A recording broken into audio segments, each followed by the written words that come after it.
Innahu min Sulaiman wa innahu bismillahirrahmanirrahim.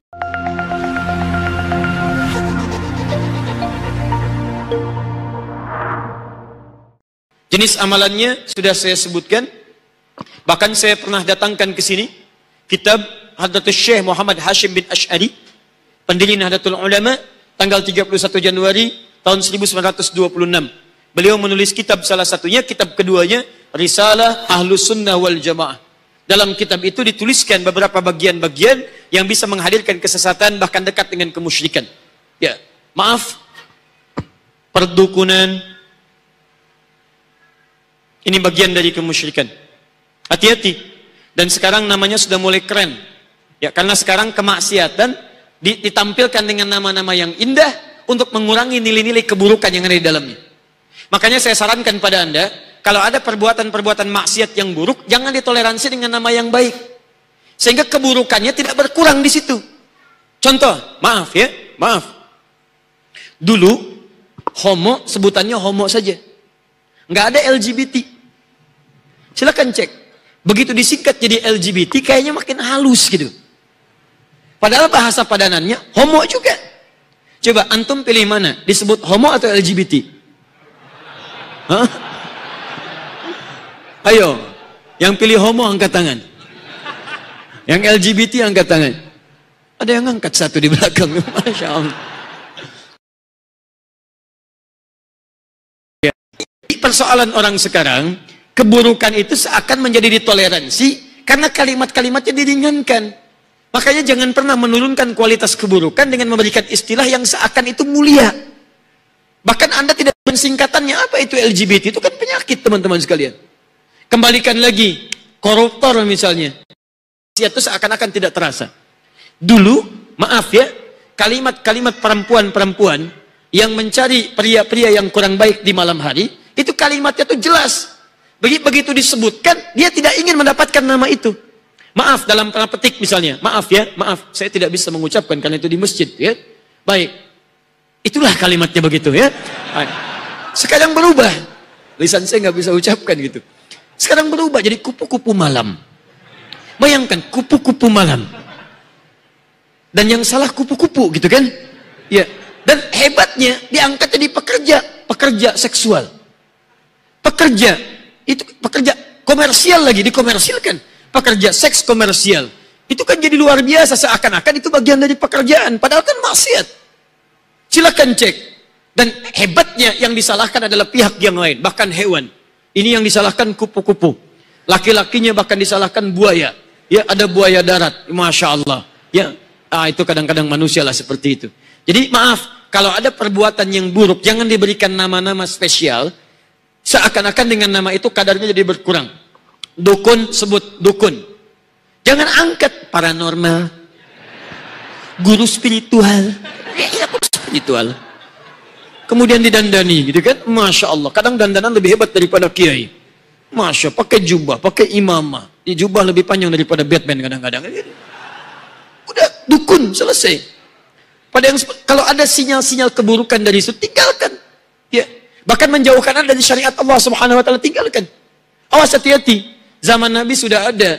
Zaman Nabi sudah ada dukun disebut dengan kahin. Jadi kalau dukun-dukun masih ada sekarang, dia ketinggalan zaman, terlambat dia. Katakan, maaf Anda telat, zaman Nabi sudah ada dukun. Lebih canggih daripada Anda. Tukang sihir ada, sahir, tukang santet ada. Jadi kalau sampai sekarang masih ada tukang santet, itu tukang santet terlambat bangun. Terlambat dia, telat. Ya, telat. Mungkin alumni SMA 30 Lamongan. Gitu. Baik. Itu hoax yang membangun ya. Tinggalkanlah. Sudah, fokus ke sini. Jadi, teman-teman sekalian, fokus baik-baik. Kalau ada kadar-kadar kemusyrikan semacam ini, tampilkan dengan nama yang jelas. Jangan kemudian disamar-samarkan sehingga orang tahu dampak dan bahayanya. Jelas ya? Baik, contoh perdukunan, contoh perjimatan, minta pada benda-benda yang tidak diperkenankan. Awas, hati-hati. Ya, datang pada pohon, misalnya datang pada kuburan dengan meminta pada hal yang tidak dibenarkan. Bukan bagian dari tabarruk, bukan bagian dari minta-minta maslahat, tapi meminta hal-hal yang gaib yang sifatnya tidak diperkenankan dalam agama. Paham sampai sini? Taib. Ini syirik akbar. Loh, pilihannya seperti tadi. Awas hati-hati karena nanti ada siklus periode di masa-masa kita. Saya ingatkan juga, mohon maaf ya kalau kalimat saya kurang menyenangkan, tapi tugas saya sebagai dai untuk menyampaikan. Kadang-kadang kalau sudah masuk musim-musim tahun politik atau musim-musim pekerjaan, pencarian kerja, nah perbuatan seperti ini suka ramai kemudian dikerjakan dalam kalangan masyarakat kita. Sebelum antum kerjakan, fikirkan dulu. Begitu dikerjakan antum wafat, gak ada yang dibawa dalam urusan dunia. Harap-harap dapat kedudukan, mengerjakan seperti ini. Maaf, kedudukan gak dapat, neraka dapat. Begitu pemilihan sudah gak dapat. Ya, datang ke masjid, makaikan ini, nyumbang ini, datang juga ke dukun. Kata dukun, kerjakan ini, kerjakan itu. Begitu kedudukan gak dapat, sumbangan diambil lagi dari masjid. Ya kan? Masuk rumah sakit, meninggal, ancaman neraka sudah ada dan sebagainya. Tobat belum kesampaian. Karena itu bertakwalah kepada Allah Subhanahu wa taala. Kalau Anda bisa meraih dengan cara yang terbaik, mengapa mesti mengambil dengan cara yang kotor? Kalau Anda bisa mengambil dengan cara yang berkah, mengapa harus mengambil dengan cara yang buruk?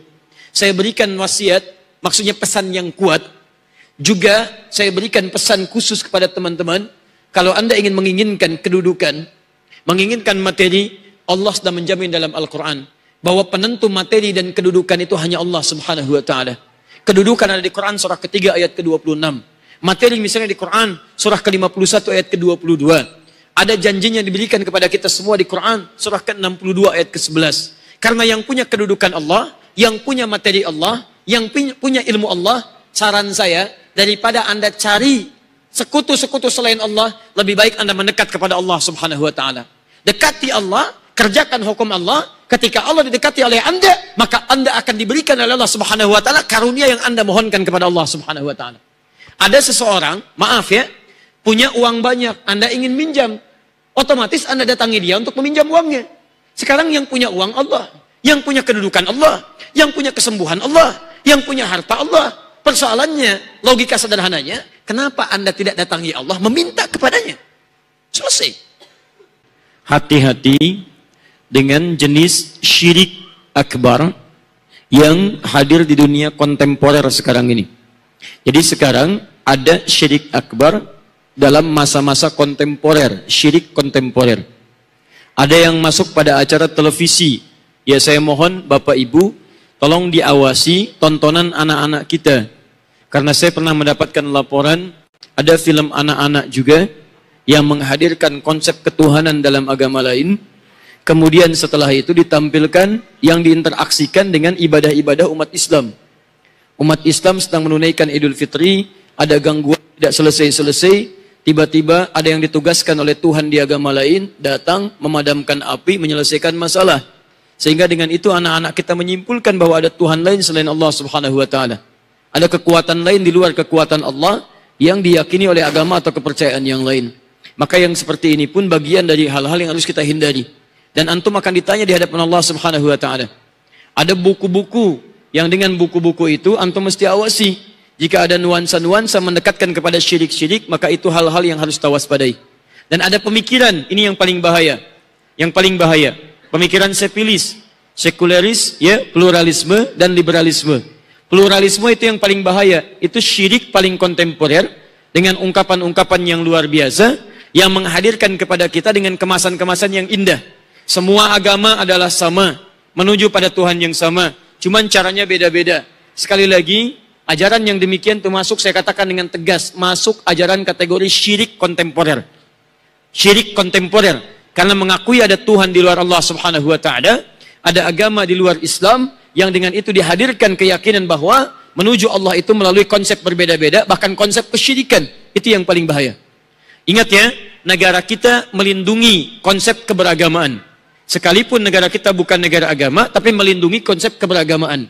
Jadi kalau kita punya keyakinan, kita dilindungi oleh undang-undang, ya, yang lain pun kita hormati dengan keyakinan. Tapi jangan sampai mencampur adukan nilai keyakinan sehingga bertentangan nilai ajaran agama kita. Paham ya? Baik.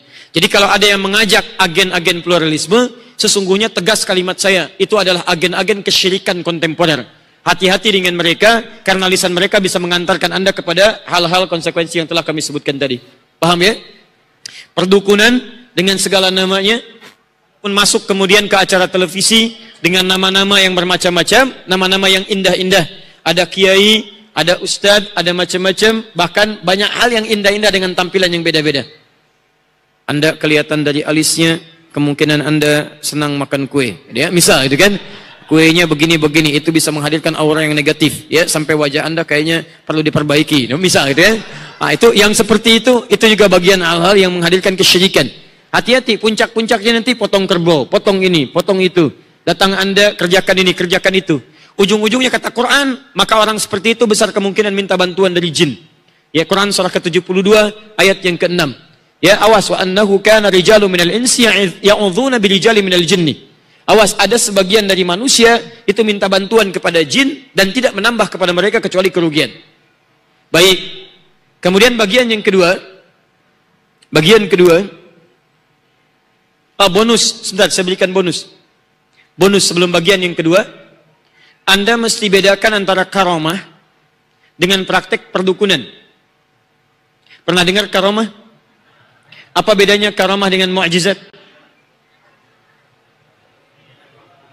Sudah tidak usah mengarang. Kalau tidak tahu katakan.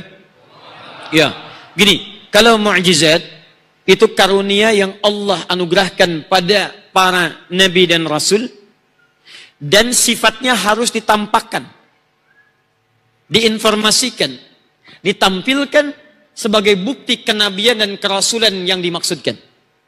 Harus diketahui. Jadi ketika seorang mengaku sebagai rasul, apa mukjizatnya?